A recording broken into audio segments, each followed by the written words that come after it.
Pawn's Wrong Boxing, a.k.a. Mr.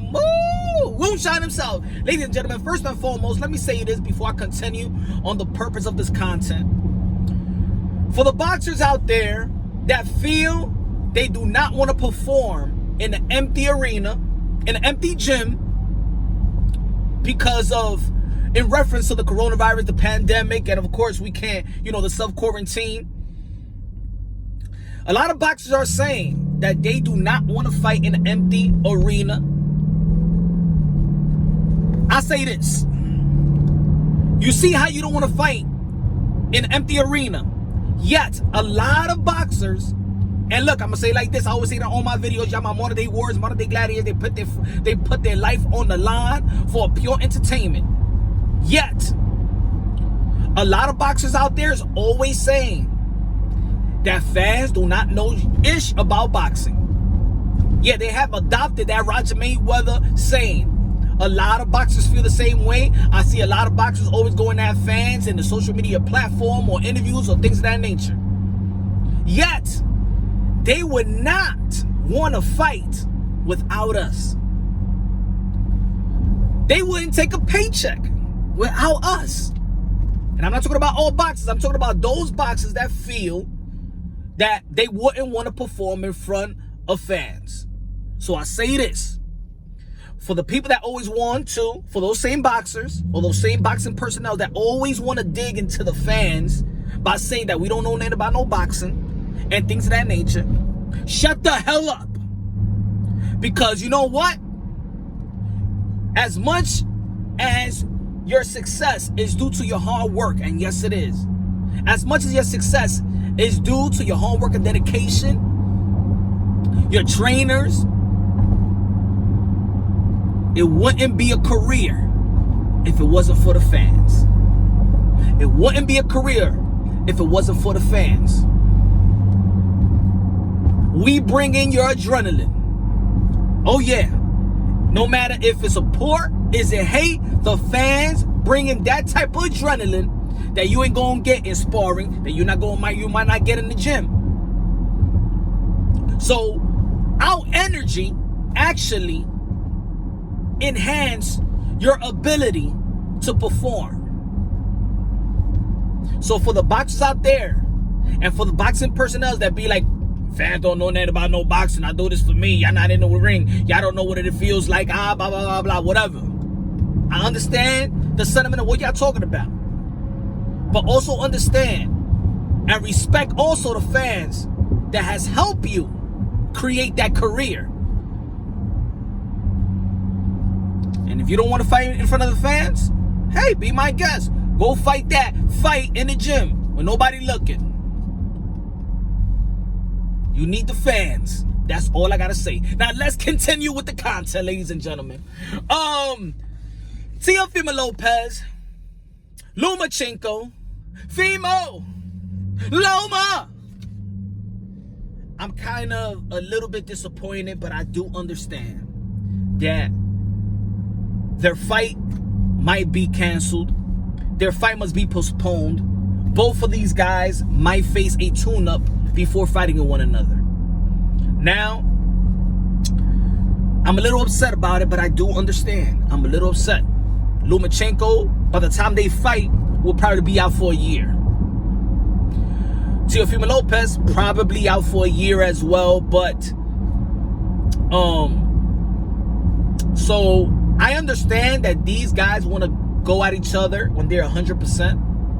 Whichever guy wants to have the tune-up fight. I think that Teofimo Lopez is very skeptical about fighting during these circumstances because he takes his health very, very serious. And I'm not just talking about the health of him becoming a boxer, but his health as well. I think he suffered from asthma, he alluded to. I understand. His health comes first. I understand. Just like we consider our health being first in our lives and our children's lives and things of that nature, right? Lomachenko may feel that he has a long layoff and he wants to prepare for a guy like Teofimo Lopez, a young phenom, which I consider probably the #1 dude of this young crop era that we have in the sport of boxing, of these great phenom and the potential that these gentlemen do have. I understand that Lomachenko wants to be, wait. I saw what he did to Richard Comey, you know what I'm saying? I am the Matrix, but damn, I do get hit sometimes too. Leonardo's put me down. And, you know, Teofimo Lopez, he come prepared. He might put me down too. So, I'm disappointed that the fight is not going to happen because I believe that was probably the biggest fight in 2020 that we haven't seen. Of course, the trilogy with Deontay Wilder and Tyson Fury could have been a big one. Triple G versus Canelo Alvarez, the trilogy, but we already seen that. I think that Lomachenko versus Fimo was the biggest fight that was already announced, right? I understand it's a letdown for the fans, but also as fans, we also got to understand the fighters. Just like I want the fighters to understand the energy and the adrenaline that the fans bring into the arena, to the stadium, and to the gym. I want them. We have to learn to respect these fighters because at the end of the day, like I always say, these guys are the one that's putting their life on the line. These guys are the one that's sacrificing everything.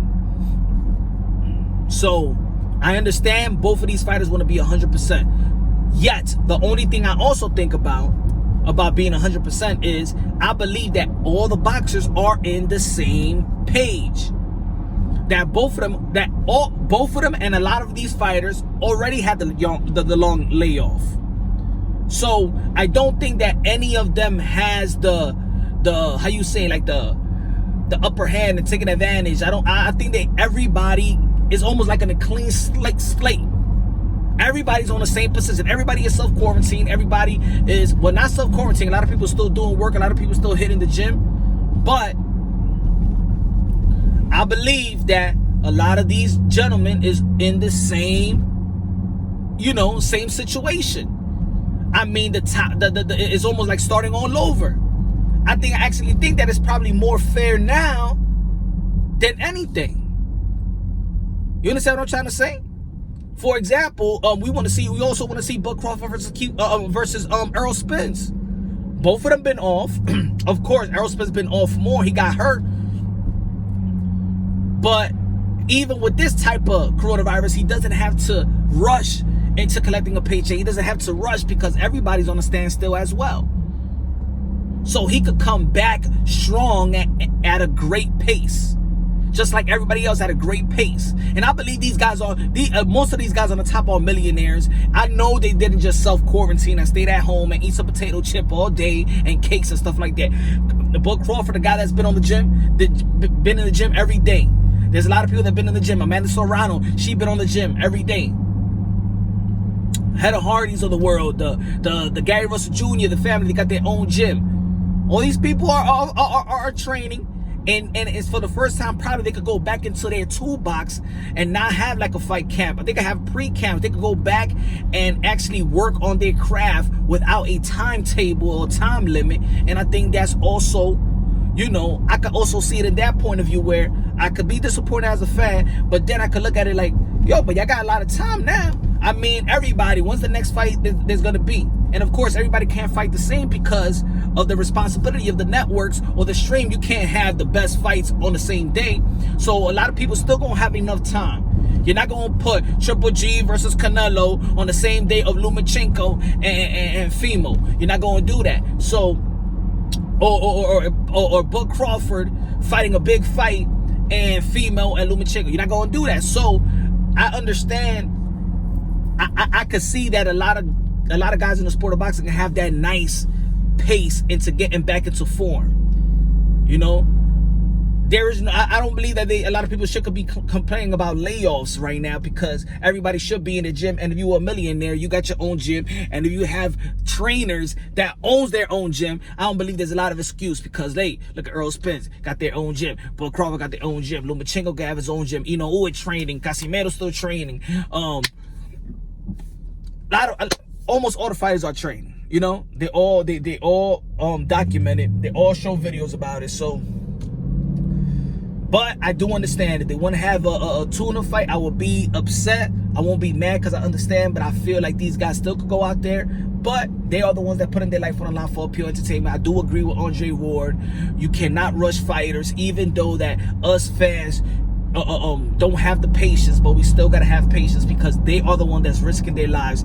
They are the ones. We're just being entertained. So Let's respect them. I hope fighters also respect us as well, that they admitting that a lot of these fighters wouldn't even want to fight without us watching.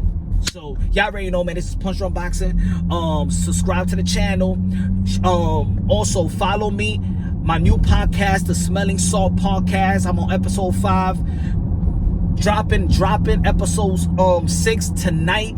Check it out. We're gonna be talking about this a little bit more on the podcast, but check it out, man. When I'm in the podcast, I'll be saying the realest ish in the depth, not in the 15 or 10 or 8-second video. But I go in depth and we talk about everything, not just in boxing. We talk about boxing, you know, because boxing to me translate everything to life itself. So we talk about life experience as well, man. We taking on a journey. This is the boxing community. You are my brothers and sisters in Christ. Y'all already know. God first, everything second. The merch is coming soon. Fight plus survive equals true champions. We all champions out here. Again, my condolences go out to the people that have been affected by the coronavirus. Like I always say, my prayers, my heart is with you. For the people that's struggling with it, that's in the hospital right now, for the nurses, for the first responder, my prayers goes out to y'all. We're going to fight. We're going to beat coronavirus. You already know, man. This is a 12-round bout. They hit us hard. We made the adjustments. Now we're coming. Now we have the momentum right now. We have the momentum, ladies and gentlemen. And we're going to knock out coronavirus. We're going to take it to deep waters. It don't have to go to deep waters, but it seems like we're going to take it to deep waters. We adjusted, and now we're going to knock out coronavirus because I said so. Punch Drunk said so. That's what I'm talking about, baby. Yeah, baby. Let's go. Subscribe to the channel. Hit the notification bell. You get my updated videos. You already know. God bless, and on to the next.